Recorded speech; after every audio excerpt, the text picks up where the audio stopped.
छोटी छोटी कतरनें बच जाती हैं बाज़ औक़ात और छोटे छोटे पीसेस होते हैं उनको जोड़ के, या फिर आपके पास मौजूद होते हैं इस तरह के बिल्कुल जी रैपर्स पड़े होते हैं, शॉपर्स होते हैं और आपके पास शॉपिंग बैग्स होते हैं।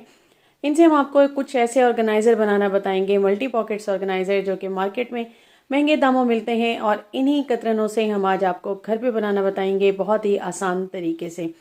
किस तरीके से, बिल्कुल जी आज आपके साथ शेयर करूंगी। वीडियो को बिल्कुल स्किप मत कीजिएगा, एंड तक देखिएगा ताकि आज के मेरे सारे जुगाड़ आपके काम आ सकें।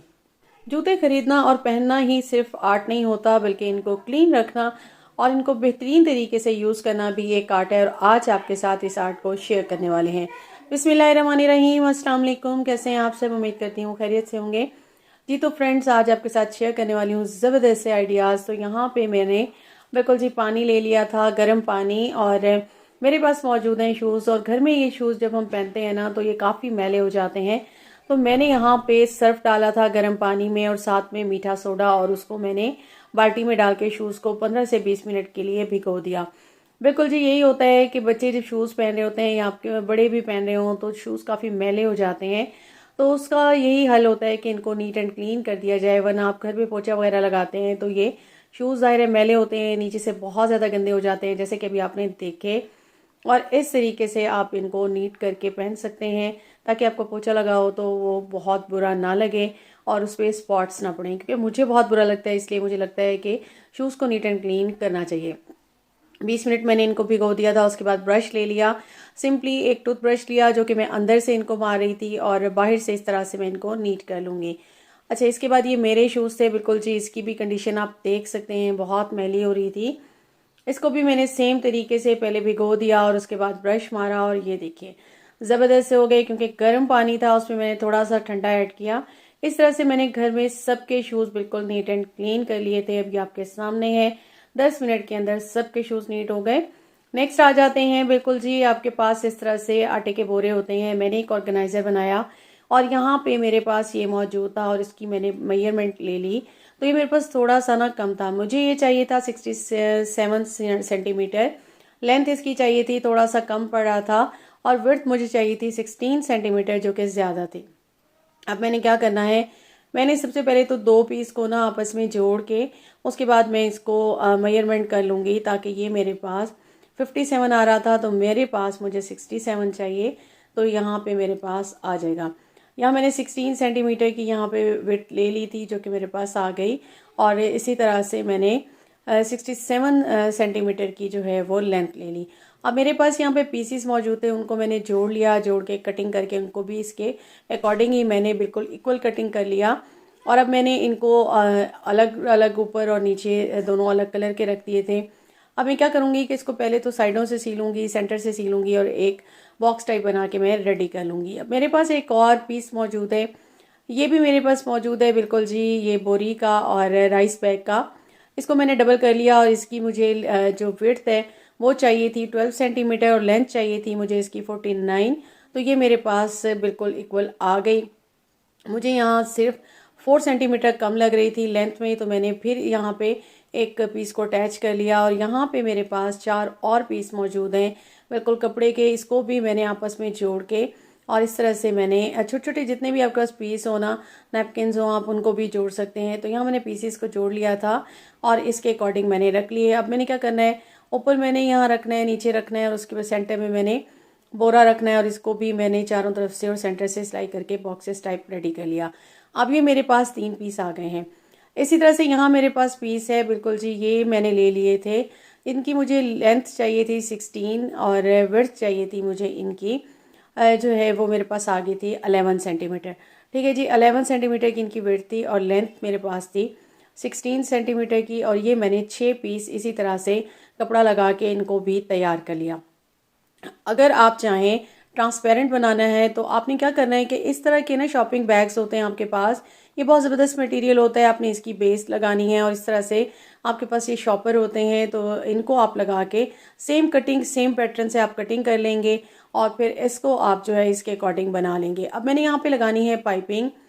3 बड़े पीस जो मेरे पास है ना, तो मैं इनकी बड़ा जो सबसे बड़ा पीस है 67 सेंटीमीटर का, उसकी साइड्स पे 2 पाइपिंग मैंने इस तरह लगा ली। और जो ये मेरे पास दूसरे थे 49 वाले, उसकी मैंने ऊपर से लगा दी। ये जो छोटे पीस है ना, इसको मैंने पाइपिंग नहीं लगाई क्योंकि यहाँ पे किनारी आ रही थी। अब मैंने ये जो मेरे पास 49 वाले 2 मैंने रेडी किए थे, उन पे मैं पहले मार्जिन दे दूंगी। 7 सेंटीमीटर के गैप से मैं इस पे 6 निशान लगा दूंगी। पहला मैंने 7 सेंटीमीटर से लगाया, दूसरा लगाया, तीसरा लगाया। इसी तरह से मेरे पास ये इस तरह से आ जाएगा और उसको फिर मैं बिल्कुल लंबा करके इसको इसके अंदर इसके ऊपर बिल्कुल लंबाई के रूप में मार्क कर लूँगी।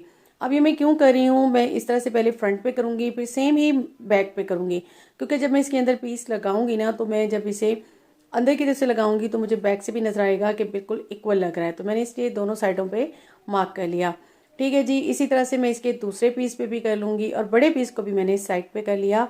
और ये जो मेरे पास ये छोटे पीस है ना, इसको मैंने 7 सेंटीमीटर पे इस तरह से लंबा रख के और इसको मोड़ दिया और इसके बाहर यहाँ पे मैं सिलाई लगाऊंगी ताकि जब मेरा अटैच हो तो थोड़ी सी फिनिशिंग आ जाए। इसी तरह से दूसरे पार्ट पे रख के इसको फिर मैं मोड़ूंगी और यहाँ पे मैं आपके सामने मोड़ के इसको प्रेस करके मैंने सिलाई लगा दी। और इस तरीके से ये मैं इनको सबको, ये देखिए, ये कुछ इस तरह से पार्टीशन होती आएगी। और ये मैं 7 सेंटीमीटर पे इस तरह से जो मैंने निशान लगाए थे उस पर मैं लगाती आऊँगी। ठीक है जी, इसको फोल्ड करती आऊँगी और इससे ये होगा कि ये आपकी ना फिनिशिंग की सिलाई आती जाएगी। बाहर से बिल्कुल ये एक अटैच होता जाएगा और ये इतना खूबसूरत सा ये बिल्कुल बन के रेडी हो जाएगा। सारे मैंने अटैच कर दिए एक साइड से। अब मैं क्या करूँगी कि दूसरा पीस लूँगी, दूसरे पे भी निशान है तो उस पर भी मैं इस तरह से 7 सेंटीमीटर पे जो निशान लगे हैं एक एक को लेती जाऊँगी और इस तरीके से इसके साथ अटैच करती जाऊँगी। लेकिन ये मैंने एक ध्यान रखना है कि जो पाइपिंग है ना उसको मैंने ऊपर की तरफ रखना है। ठीक है, इस तरह से मैं इसको जोड़ती जाऊँगी और ये आपके सामने है, बिल्कुल आपके सामने मैं इसे लगा रही हूँ और ये इस तरह से कुछ मेरी शेप आ जाएगी। ये सारी पॉकेट्स बनके रेडी हो गई। अब जो ये साइडों से छूटा हुआ है ना 7 सेंटीमीटर का, एक साइड से 7 दूसरी साइड से, अब मैंने ले लेना है नीचे वाला पार्ट। इसको नीचे रख के जहाँ इनकी पाइपिंग्स है ना, इनको मैंने इस तरह से अटैच कर लेना है और इसको सीधी सिलाई जहाँ तक आती है 7 सेंटीमीटर तक, ये 16 की ये जो है वो लेंथ है, तो ये यहाँ तक आ जाएगी। ठीक है, इस तरह सीधी में लगा लूँगी दोनों साइडों से पकड़ के और ये इसके साथ अटैच हो जाएगा। बहुत आसान है, बहुत सिंपल है। आप थोड़ा सा फोकस करेंगे वीडियो पे तो आपको बहुत इजीली ये आपका बनके रेडी हो जाएगा। आपने सिंपली सिर्फ जो है ना इसको देखना है, मेजरमेंट आपकी बिल्कुल अकॉर्डिंग होनी चाहिए, तो फिर आपका बिल्कुल इजीली ये बन जाएगा। दोनों साइडें मैंने अटैच कर ली तो ये एक पॉकेट बन गई। अब मैंने क्या करना है, दूसरी साइड पे भी मैं इनको इसी तरह से पकड़ के अटैच करूँगी। नीचे के पार्ट को भी मैंने नहीं छेड़ा क्योंकि उसको मैं एंड में करूँगी। जब मैं उसको एंड में उसको करूँगी तो वो इजीली जो है सेट हो जाएगा। आप ये देखिए कुछ इस तरह से सेट हो गया। अब ये नीचे इजीली फिक्स हो जाएगा, वरना आपको लगेगा जैसे ये पार्ट ज़्यादा है। ठीक है जी, अब आप इसको खींचते जाएंगे और इसको इसके एक साइड से पहले पूरा सी देंगे, उसके बाद दूसरी साइड से सी देंगे। अच्छा, जब तक मैं इसको सीती हूँ आप काइंडली जाके मेरे चैनल को सब्सक्राइब कर दीजिएगा अगर आप न्यू हैं तो, और चैनल को बेल आइकन को भी ज़रूर प्रेस कर दीजिएगा ताकि मेरा हर न्यू आइडिया आपके पास फ़ौरन ही पहुँच सके जी। तो एक साइड से मैंने इसको स्टिच कर लिया, अब मैं दूसरी साइड से स्टिच करूँगी। अच्छा, थोड़ा सा मैं इसको खींच के करूँगी क्योंकि जो बाहर की तरफ ये आपको पॉकेट्स हमने लगाई थी और ये बाहर की तरफ नज़र आ रही होंगी कि पाइपिंग टाइप की ये बन गई है, तो ये ज़रा इसके अंदर अच्छे से फिक्स हो जाए। इस तरीके से अब हमने इसको लगा लिया। अब ये हमारे पास लग गई। अब हमने ले लेनी है पाइपिंग और इसके ये जो कॉर्नर्स हैं ना, इनको तीनों को इस तरीके से मैं लगा दूंगी एक साइड से पहले और इसी तरह से मैं 3 इंच की लेके दूसरी साइड से। ये मेरे पास रेडी हो चुका है मेरा मल्टी पॉकेट जो है ऑर्गेनाइज़र। ऐसा ऑर्गेनाइज़र जो बाज़ार से आप महंगे दामों लेकर आते हैं, लेकिन मैंने यहाँ पे फ्री का बिल्कुल बना दिया है। अब इसका आप क्या यूज़ कर सकते हैं, आपके पास बच्चों की ना बहुत ज़्यादा शर्ट्स होती हैं जो कि सिंगल शर्ट्स होती हैं, आप उनको भी इनमें बिल्कुल एक एक पॉकेट में रख दीजिए और ये ईजीली ऑर्गेनाइज भी हो जाएंगी, खूबसूरत भी लगती हैं। या फिर बच्चों की पैंट्स होती हैं, उनको आपने ऑर्गेनाइज करना है तो इस तरीके से आप इनमें कर सकते हैं। या स्वेटर वगैरह को आप ऑर्गेनाइज करना चाहते हैं, या हाई नेक होती हैं उनको ज़रा आप सेपरेट रखना चाह रहे होते हैं, तो यहाँ पे आप उनको, ये काफ़ी सारी चीज़ों के लिए ये आपका यूज़ हो जाएगा और आप इनको ईजिली यूज़ कर सकते हैं। तो कैसा लगा आपको मेरा ये आज का कंटेंट, उम्मीद करती हूँ पसंद आया होगा। पसंद आया हो तो काइंडली मेरे चैनल को सब्सक्राइब कर दीजिएगा, बेल आइकन को प्रेस कर दीजिएगा और अगर आपको कुछ और आइडिया सीखना हो तो मुझे ज़रूर कमेंट में बताइएगा। और ये आइडिया आपको मेरे आज के कैसे लगे के बारे में ज़रूर मुझे फीडबैक दीजिएगा। अपना रखिएगा बहुत ज़्यादा ख्याल। मुझे दीजिएगा इजाज़त। अल्लाह हाफ़िज़।